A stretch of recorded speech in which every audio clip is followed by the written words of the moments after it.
I have seen 3 worlds die. I am not a young creature anymore, and my hands shake when I hold a cup, and the young ones at the relay station think I tell the same stories too many times. Maybe I do, but there is one story I have never told the way it happened.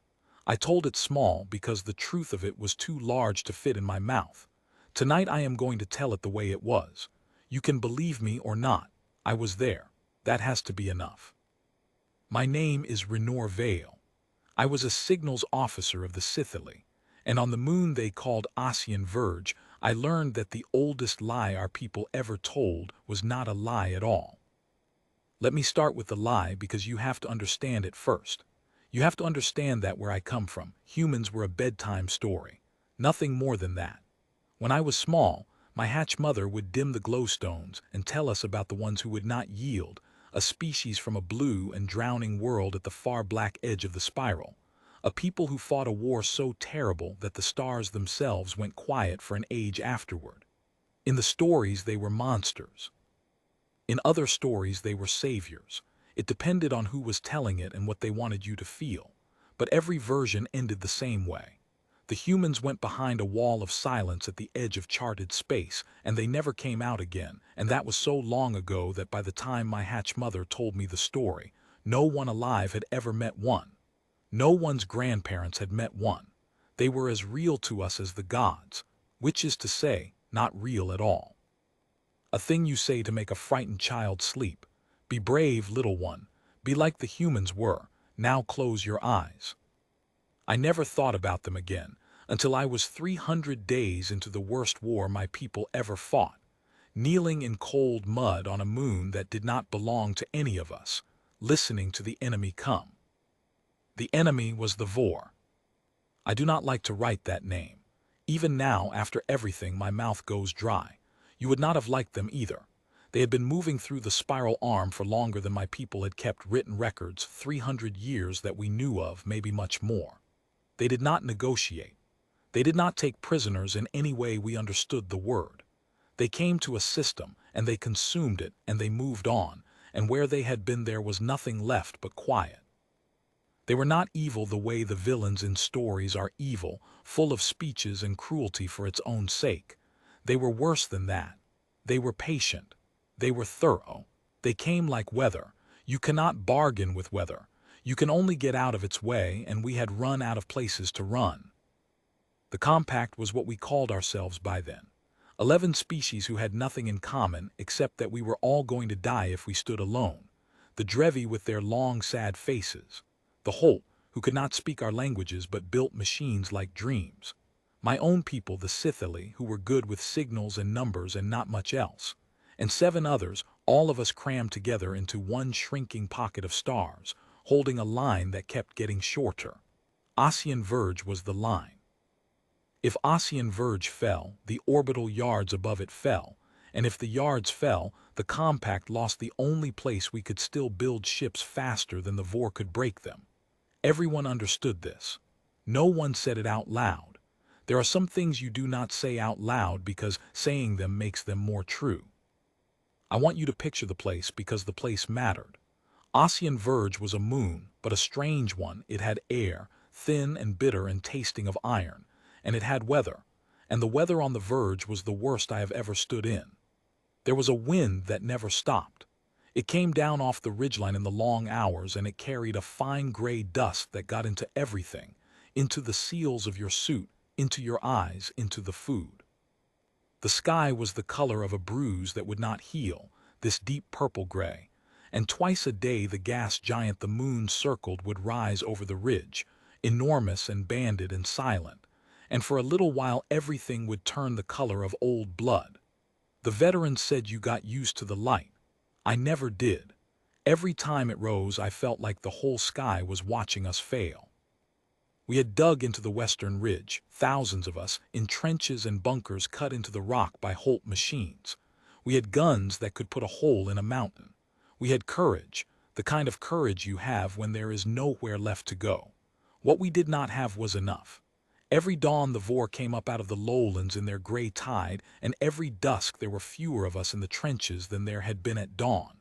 We were not winning. We were dying slowly, in a line, and we were proud of how slowly we were doing it. And that is the kind of thing you can only be proud of when you have stopped letting yourself think clearly. I was 30 days into the verge when the distress relay came through, and because I was a signals officer, I was the one who took it. It was a strange signal, that is the first thing. The VOR jammed everything. They put out this thick wall of noise across all the bands, a sound like grinding teeth, so that most of what came over the relay was garbage. We had learned to read through it the way you learn to hear one voice in a loud room, but this signal cut through clean. No struggle, no fighting through the noise. It just arrived, as if the noise had simply chosen to step aside for it, and I remember the hair on the back of my neck standing up before I even understood why. The signal was old. Not old like an old message. Old like an old language. The translation matrix chewed on it for almost a full minute, which never happened, and when it finally resolved, the words it gave me made no sense. It said, "This is Earth Vessel Callaway. We received your call. We are inbound. Hold your line." I read it 3 times. Then I read it to my section commander, a Drevi named Tessarl who I trusted more than anyone I have ever known, and Tessarl went very still, the way the Drevi do when something frightens them, all their movement just stopping at once. "Read it again," Tessarl said. I read it again. "Earth," Tessarl said very quietly, like saying the word in a holy place. It said Earth. I told Tessarl it had to be a VOR trick, a ghost signal, a thing to make us hope so that the hope could be taken away.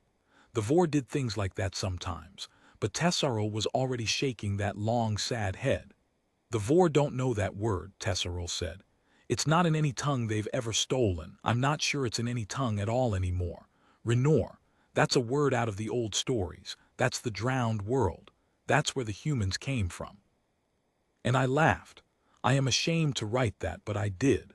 I laughed because the idea was so absurd, because we were dying and here was a bedtime story knocking on the door, and the laughter was the only thing I had left that wasn't fear.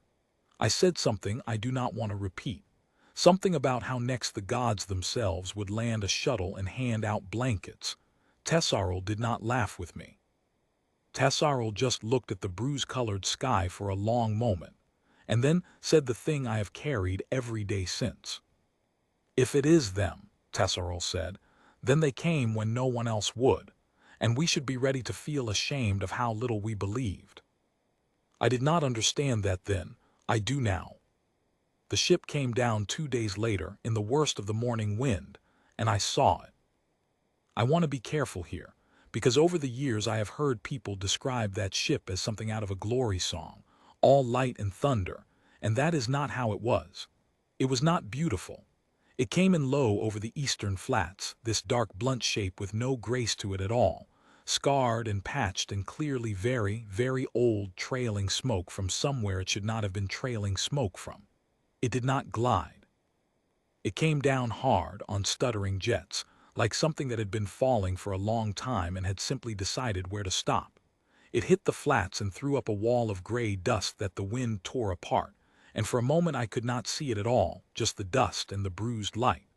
The whole ridge had gone silent. 10,000 soldiers of 11 species, and no one was breathing. Even the VOR noise on the relay had thinned, as if the enemy too had paused to look. Then the dust cleared, and a ramp came down out of the side of the old dark ship, and they walked out. There were 40 of them. 40, I counted. I counted them 3 times across the day because I could not believe the number. 40 soldiers against the gray tide that had eaten 3 of our worlds. I remember the math of it doing something terrible to my chest. We had 10,000 on that ridge and we were losing. 40 was a rounding error. 40 was nothing. 40 was almost an insult, as if the legends had heard our prayer and sent a handful of pebbles to throw at the storm. But here is the thing I keep coming back to, the thing I want you to sit with. It was not their number that made the ridge go quiet. It was the way they walked. You learn in a long war to read how soldiers move. You learn it without knowing you've learned it. A frightened soldier moves one way. A tired soldier moves another. A soldier who has given up moves in a way that breaks your heart to watch.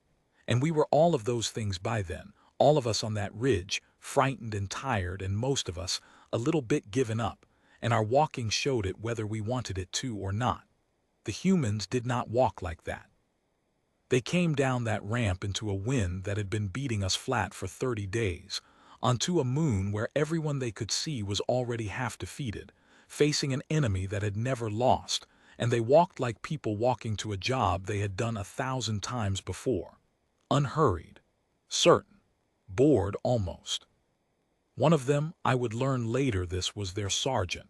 A human called Reyes stopped at the bottom of the ramp and looked up at the bruise-colored sky, and the enormous gas giant rising over the ridge, and squinted, and said something to the human next to him, and the other one laughed. They laughed, on Ossian Verge, where no one had laughed in 30 days.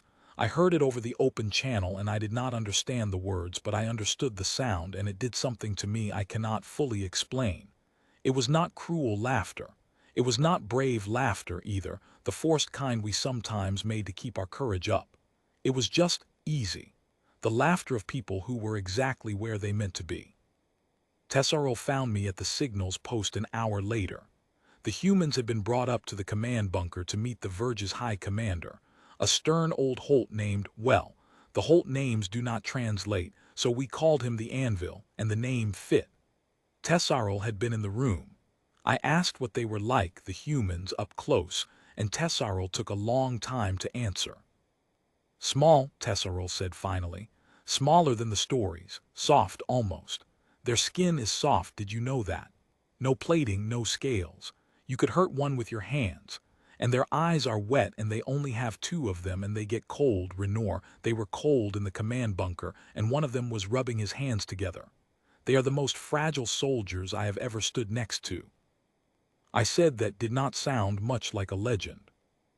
No, Tesoro agreed. It doesn't. And then that head tilted the way it did when Tesoro was working something through. But I'll tell you what happened in there. The Anvil showed them the tactical board. He showed them the whole front, 300 days of it, every position we'd lost. He was honest with them, more honest than he's ever been with us. He told them we had perhaps 20 days before the western ridge broke, and after that nothing between the Vor and the orbital yards. He told them 40 soldiers changed nothing. He told them to get back on their ship while they still could, that there was no shame in it, that they'd answered a call no one else had and that was enough, and they should go home and tell their people the compact died with honor. I asked what the humans said to that. The one in command, they call her Holloway, she's their captain, she looked at the board for a long time, Renor, longer than was comfortable, and then she asked one question. She didn't argue, she didn't make a speech. She just pointed at the lowland staging ground where the Vor massed before each dawn and she asked the Anvil one thing. Tesoro paused. She asked him, why are you fighting them on the ridge? I did not understand the question. I said so. None of us did, Tesoro said. The Anvil told her the ridge is the high ground, the strongest defensive position on the verge, that we'd be insane to give it up. And Holloway nodded like that was a reasonable thing to say, and then she said, Tesoro stopped, and I watched my old friend try to fit a strange shape into our language. She said, high ground only matters if you're planning to be there long enough to defend it. You're not defending this moon. You've been losing it slowly for 300 days and calling the slowness a victory. I've read your reports on the way in. You don't have a defensive problem. You have a problem with how you think about dying. The signals post was very quiet. Outside, the wind threw dust against the bunker wall in long hissing waves. And then, Tesoro said, she asked the Anvil for 3 things. She didn't ask for soldiers. She didn't ask for guns. She asked for the moon's old survey maps, the deep ones from before any of this. She asked for every drop of fuel we could spare and didn't need. And she asked for the names. Tesoro's voice did something then, went rough at the edges. She asked for the names of everyone we'd lost holding the ridge, all of them, 300 days of them. The Anvil asked why, and she said. Tesoro had to stop again. She said, because somebody should know them before we do this, and because I want my people to understand what they're standing on. I did not sleep that night. None of us did, but not for the usual reason. The usual reason we did not sleep was fear, the grinding low fear of the next dawn. That night it was something else, something I did not have a word for yet. I lay in the dark of the signals post and listened to the wind and the distant grinding noise of the Vor. And I found that, for the first time in 30 days, I was thinking about the dawn not with dread, but with a terrible, unfamiliar, almost painful sensation that I eventually understood was curiosity. I wanted to see what they would do. 40 fragile soft-skinned soldiers out of a bedtime story, on a moon at the edge of everything, with 20 days left and a question no one else had thought to ask. I wanted to see it, even if it killed me. Maybe especially if it killed me, because at least then I would die having seen something new. The next morning the humans did not go to the ridge. This caused something close to panic in the command structure. The Vor came up out of the lowlands at the usual hour, the gray tide, and we manned the trenches the way we had every dawn for 30 days, and the humans were nowhere on the line. The Anvil's officers were furious. There were words said about cowardice, about legends being smaller than their stories, about how we should never have let that scarred old ship land. I heard all of it over the channels, and I will admit a part of me wondered too. And then, in the middle of the dawn fighting, with the Vor pressing the northern trenches harder than they had in days, the relay lit up with a human voice, Holloway's voice, calm, unhurried, that same easy certainty, and what she said spread down the line faster than any order ever had. She said, "Compact forces, this is Callaway Actual. We're not at the ridge because we've spent the night learning your moon. We know where their fuel comes up. We know the pass their reinforcements use because it's the only one wide enough. We know the staging ground floods when the Giant's at apogee, and we know that's in 6 hours. We're not going to help you hold the ridge today. We're going to make the ridge a place they don't want to come to. Hold what you have for 6 hours. Just 6. Then watch the eastern flats. 6 hours. I will tell you what those 6 hours were like, but I am almost out of room in this telling, and the 6 hours deserve their own. So I will leave you here, where I was left in the cold trench with the dust in my eyes and the bruise light coming up over the ridge, holding a line I had stopped believing in, listening to a voice out of the oldest story my people ever told, and feeling, for the first time in a war that had taken everything, the strange and dangerous and almost forgotten weight of hope. We held the 6 hours. Of course we held them. You always find you can hold a little longer when someone gives you a reason to count. And when the 6th hour ended, and the gas giant climbed to its highest point, and the light turned the color of old blood across the eastern flats, that was when the humans finally went to war, and I learned that the legends had not made them larger than life at all. The legends had made them smaller. The legends had left out the only part that mattered. I will tell you that part next. I told you we held the 6 hours. I did not tell you what they cost. The Vor came at the northern trenches that morning like they knew something was wrong. I have thought about this a great deal in the years since, whether they could sense it. Whether after 300 years of eating worlds they had developed some animal feel for the moment a prey thing stops behaving like prey, because something had changed in us, and I think they smelled it. We were holding for a reason now. 6 hours. Hold for 6 hours and watch the eastern flats.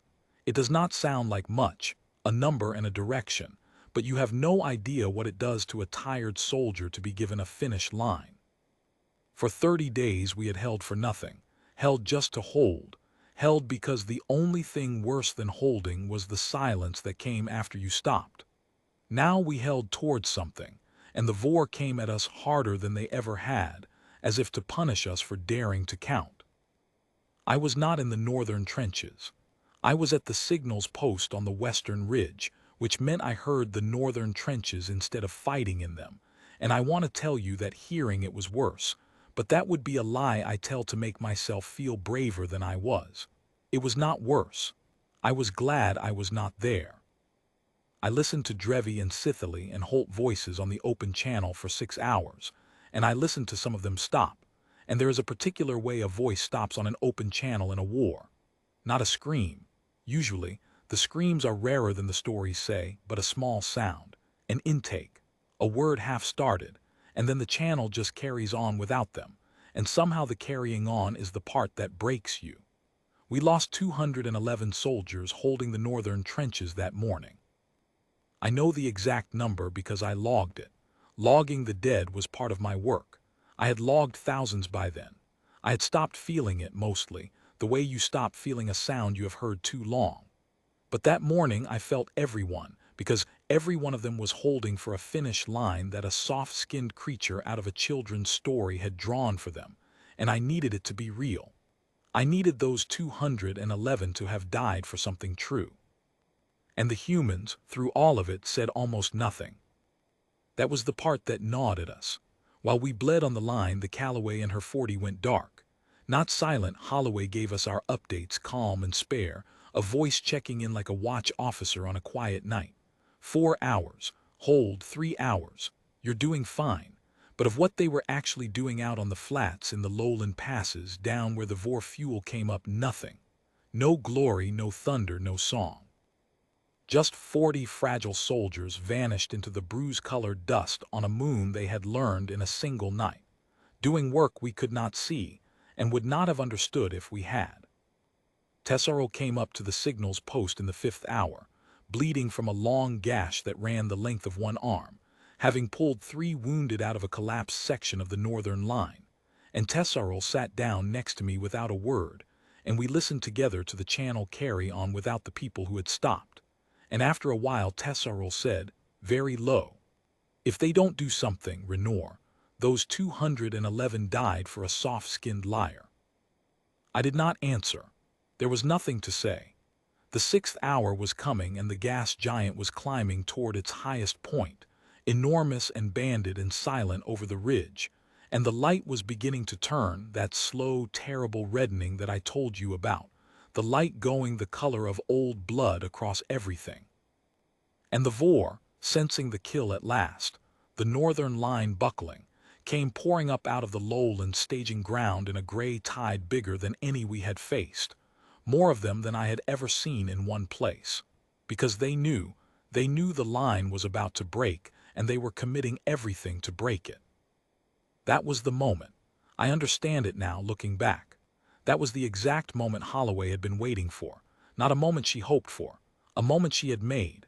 Everything, the 6 hours, the bleeding northern line, the finish line she'd drawn for us, all of it had been to do one thing, to make the Vor believe the kill was theirs, so they would do the one thing patient creatures almost never do. Commit everything. Stop being careful. You cannot trap an enemy who is careful. You can only trap an enemy who is sure. The eastern flats lit up. I have tried for years to describe what happened on the eastern flats at the 6th hour, and I have never gotten it right, because the truth is I did not understand most of what I was seeing while I saw it. I understood it later when the humans walked me through it, patient as anything, drawing in the dust with a stick. I will give you the understanding now, but I want you to know that in the moment, all I had were pieces, a wall of white light along the low ground. A sound that came a heartbeat after, a deep cracking whump that I felt in my chest before I heard it in my ears. The gas giant at its highest point, and the staging ground flooding, that part the moon did on its own, the way Holloway had read in the deep survey maps, the low ground going to water and mud at apogee the way it had for 1,000,000 years before any of us came. The Vor had massed their gray tide on ground that was about to become a trap, and they had done it because we had bled in front of them convincingly enough to make them greedy. But the flooding alone would not have done it. The flooding only slowed them. What the humans did, and this is the part I had to be told, because it was too quiet and too precise to read from the ridge, was fuel. They had spent the night finding where the Vor fuel came up. Every army runs on something, even weather has to come from somewhere. The Vor drew their fuel up through deep wells in the lowlands, and Holloway's 40 had spent 6 hours not fighting but walking those wells, one by one in the dark and the dust, and doing something to them, not destroying them. That was the thing I could not understand at first, the thing that made me think these were the strangest soldiers in all the stories. They did not blow the wells. They opened them. They cracked the seals and let the fuel run, slow and invisible, down the natural slope of the lowlands, into the staging ground all night, a thin film of it spreading across the low water and the mud where the Vor massed. And at the 6th hour, with the staging ground flooded and the whole gray tide committed and standing in their own spilled fuel, the humans put a single spark to the eastern edge of it. That was the white wall. That was the cracking whump I felt in my chest. The Vor did not fall to our guns or their guns. They fell to their own fuel and the moon's own tide, and a plan drawn in one night by people who had asked the only question none of us thought to ask. Why are you fighting them on the ridge? Because you do not have to be stronger than the storm. You only have to understand the ground the storm is standing on. The gray tide broke. I had never seen it. In 300 days, in 3 dead worlds, I had never once seen the Vor break. They did not break. It was the one fixed thing in the universe, like the cold of space, like the light over the ridge. And I stood at the signals post in the blood-colored dawn, and watched the thing that could not happen, watched the enemy that 8 worlds turn, the great gray mass of them coming apart, no longer a tide but a panic, scrambling back from the burning flats toward the only reinforcement route they had, the wide pass Holloway had told us about on the first day. And the pass was already gone. They had collapsed it in the night. Of course they had. That was the third thing they did with the fuel and the survey maps and the 6 quiet hours. There was nowhere for the gray tide to run. I want to tell you we cheered. We did, some of us. But what I remember most is not cheering. What I remember is the Anvil's voice on the command channel, that stern old Holt who had told the humans to go home, who had said 40 soldiers changed nothing. I remember his voice coming over the channel in the middle of the breaking, and it was not triumph. It was something closer to grief. He said one word. He said the human word, the word from the oldest story, the one my translation matrix had chewed on for a full minute 2 days before. He said, Earth, just that. Like a man saying the name of something he had stopped believing in and had just watched walk through the door. And then Holloway's voice came over the channel, calm as ever, unhurried, and she said the thing that changed how I understood everything I had just seen. She did not say we won. She did not say charge or finish them or any of the things the stories would have her say. The gray tide was broken and trapped and burning, and in a panic, 10,000 of them with nowhere to run, and any commander I had ever served under would have given the order to push, to turn the break into a slaughter. To take the gift of an enemy with its back against a collapsed pass and make sure not one of them ever rose again. That is what war is. That is the only thing 300 days had taught me war was. Holloway said, compact forces hold the ridge, do not advance. I say again, do not advance, hold what you have. There was a silence on the channel. I could feel it, the confusion of 10,000 soldiers, the same word forming in all our throats. Why, we had them.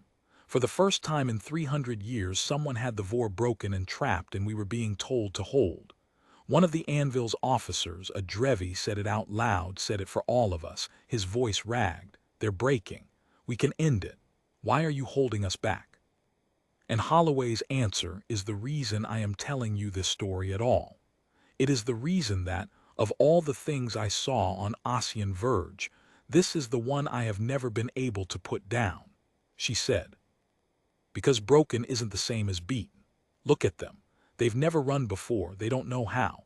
An enemy that's never run is the most dangerous thing on a battlefield. A cornered thing fights twice as hard, and you've got 10,000 of them and a few hours of light left, and I am not going to spend your people finishing what the moon already finished for us. The pass is gone. They can't reinforce. They can't resupply. The flats are burning. They are not going anywhere, and they are not getting stronger. So we hold.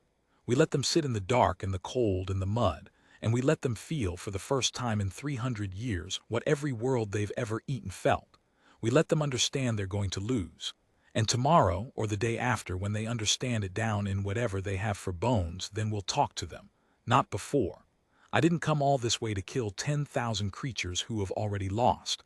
I came to end a war. Those aren't the same thing either. Tessaro was sitting next to me when she said it. I looked over and saw that my old friend, who had pulled 3 wounded from a collapsed trench that morning, who had said the humans might be soft-skinned liars, was weeping. The Drevi do not weep easily. I had served beside Tessaro for 2 years and never once seen it. And I asked, stupidly, what was wrong, and Tessaro looked at me with those wet sad eyes and said, "Nothing's wrong, Renor. That's the trouble. For 300 days I thought the only way to beat them was to become them. I thought we'd lose either way, either they'd eat us, or we'd win and find out we'd turned into the thing we were fighting. And then a creature you could hurt with your bare hands gets the whole gray tide on its knees, and the first thing out of her mouth is don't. I'm not crying because we're winning, Renor. I'm crying because she just showed me we don't have to lose the thing that made winning worth it." I did not fully understand that then. I do now. We held the ridge. All of us, 10,000 soldiers of 11 species, with the broken enemy spread out below us in the burning dark, we held, and we did not advance because a soft-skinned soldier out of the oldest story we knew had asked us to. And it was the hardest order I ever obeyed, harder than any charge, harder than any retreat, because everything in me screamed to end it, to push, to make the gray tide pay for 3 dead worlds. But we held. And down on the flats, the Vor sat in their own ruin in the cold and the iron wind, 10,000 of them, learning a thing they had spent 300 years making sure no one ever taught them. They were learning what it felt like to lose. And somewhere out in the dust and the blood-colored dark, 40 fragile soldiers sat in their broken-down ship and waited for an enemy that had never surrendered to do the only thing left to do. I will tell you whether they did. I will tell you what Holloway said to the Vor when she finally spoke to them, and I will tell you what happened to the 40, and to Tessaro, and to me. And I will tell you the thing I understand now about the oldest story my people ever told, about why the humans went behind their wall of silence all those ages ago, and what it cost them, and why, of all the species in all the dark, they were the ones who came when no one else would. That part is not a war story. That part is the part I have never told anyone. I will tell it to you next. The Vor did not surrender that first night. I want to be honest about that because the stories that get told now make it sound clean, like the gray tide simply laid down its arms when the legend asked it to. It did not happen that way. We held the ridge through the long dark while the flats burned out below us, and the Vor sat in the cold and the iron wind, 10,000 of them with their backs against a collapsed pass, and they did not break and they did not bow. They waited. They had spent 300 years learning that waiting was a weapon. So did we now. Holloway had taught us that in a single night. The first day passed and they did not move. The second day passed.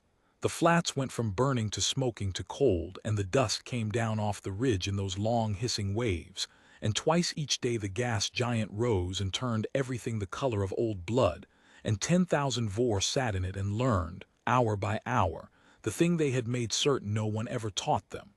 That help was not coming, that the pass was gone, that they were not weather anymore. They were just cold soldiers on a strange moon, a long way from home, losing. On the third day, Holloway went down to talk to them, alone. I logged the channel, so I know it is true, but I would not have believed it from anyone's mouth. She walked out from the ridge across the dead flats, this small, soft-skinned creature you could hurt with your hands, no weapon raised, into the middle of an enemy that had eaten 3 of our worlds, and she stopped where they could see her, and she opened a channel on the old frequency, the clean one, the one that cut through the Vor noise like the noise had simply chosen to step aside. And she spoke to them. We all heard it. 10,000 of us on the ridge, and 10,000 of them on the flats, and 40 in a broken ship, and one small voice in the bruise-colored light between. I will not pretend I can give you all of it. The translation was strange. She spoke in the Vor's own grinding tongue, which no one in the compact had ever managed, which told us the humans had known things about the Vor that we, who had fought them for 300 days, had never learned. But I remember the shape of what she said, and I remember the part that mattered. She told them she knew what they were. Not monsters, not weather. She told them she knew the Vor had been running for longer than anyone in the spiral had records of, that the thing that ate worlds was itself a thing that had been eaten from, once, long ago and far behind them, by something worse, and that everything the Vor had done for 300 years they had done because they were too afraid to ever stop moving, too afraid of what was behind them to make peace with anything in front. She told them she knew this because her own people had once run the same way, from the same kind of fear, a long time ago. And she told them the running was over, not because she had beaten them, because the moon had shown them what every world they ate already knew, that you cannot outrun a thing by becoming it. That sooner or later you stand on burning ground with your back to a closed pass, and you find out the only thing you ever really had to face was yourselves. And then she said the thing that ended the war. She did not offer them mercy. The Vor did not understand mercy, she knew that.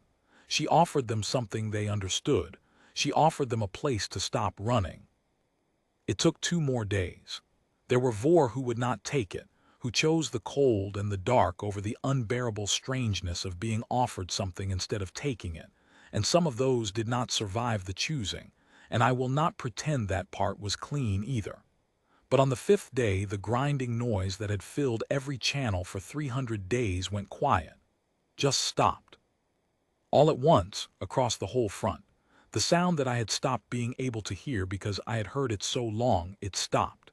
And the silence it left was so enormous that soldiers up and down the ridge fell to their knees, not from wounds, but because the absence of that sound was a weight they had not known they were carrying until it lifted. The Vor stood down, on Ossian verge, after 300 years. And the 40 humans had not fired a shot in 5 days. That is the part the stories leave out, the part I most want you to keep. They broke the gray tide with the moon's own tide and the enemy's own fuel and 1 night of quiet walking. And then they put their weapons down and won the rest of it with a closed pass, a cold wind, and the patience to let a frightened thing finally understand it was frightened. Holloway told me later, drawing in the dust with her stick, "You can't kill your way out of a war. You can only ever kill your way deeper into one. Somebody has to be the one who stops.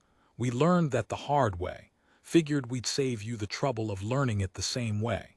She said it like it was nothing. Like it was the most obvious thing in all the dark. I asked her that day in the dust about the wall of silence, about the old story.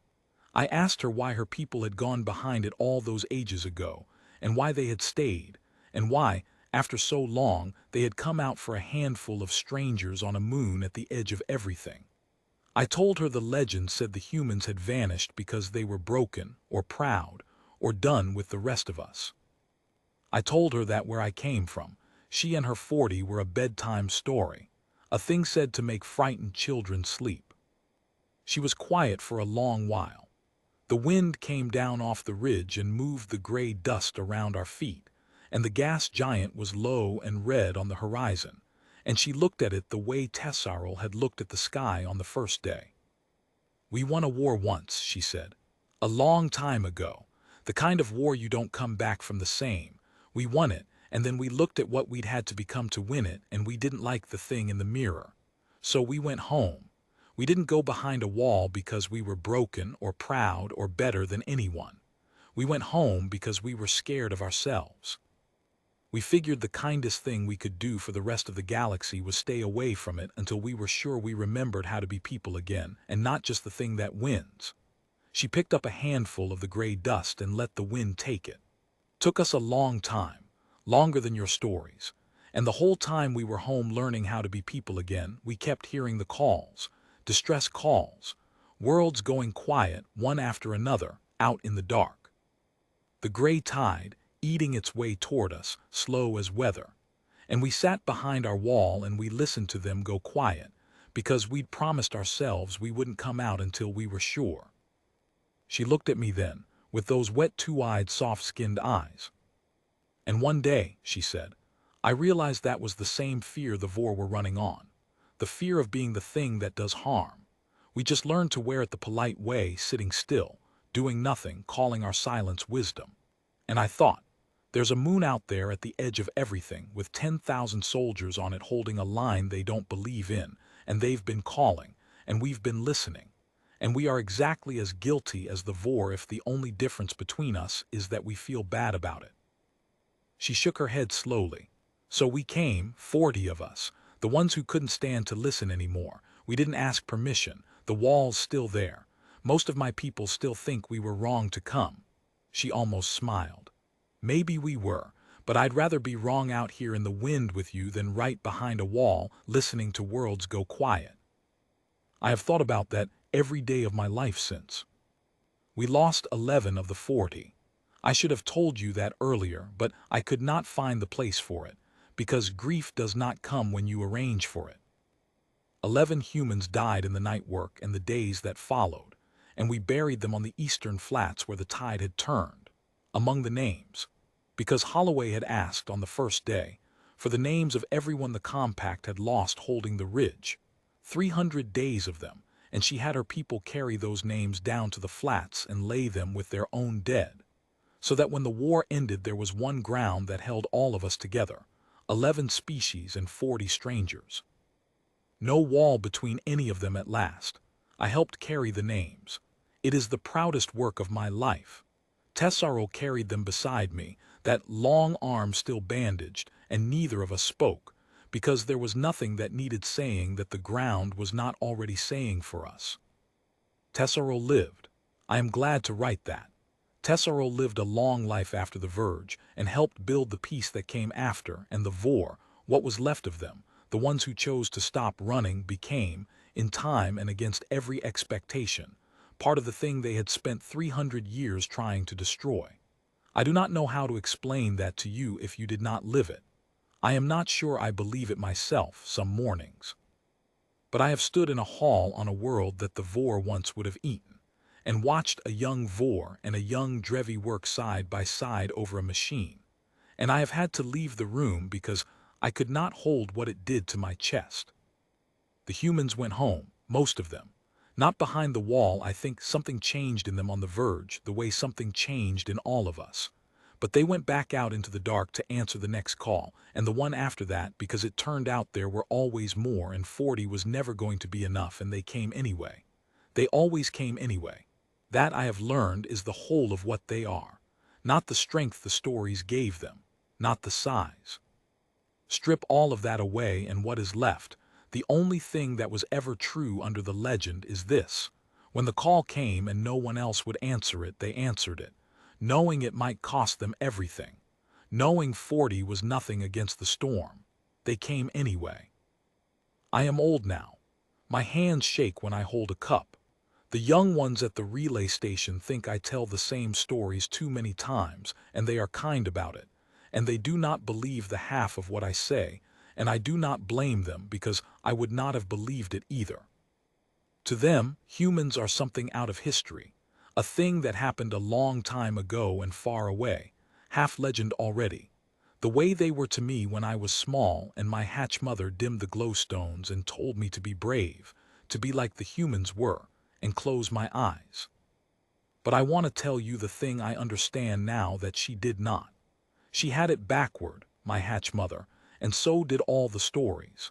We did not tell children to be brave like the humans because the humans were giants and monsters and saviors out of the dark. We told them that because somewhere, long before any of us, somebody met a small, soft-skinned creature you could hurt with your hands, who came when no one else would, and stood in the wind on a dying world, and would not yield. And they could not think of any larger thing to call that than a legend. But it was never a legend. It was just people. People who were afraid, the same as us, of the dark and of each other and most of all of themselves. People who went home to learn how to be good again, and who could not stand in the end to be safe while the rest of us went quiet. So when they tell you the humans were only an old story, a thing to say to frighten children before sleep, you let them say it. But you remember what an old woman of the Scythili told you, who logged the dead and carried the names and watched the gray tide break. The myth was never that they were strong. The myth was that they ever left us at all.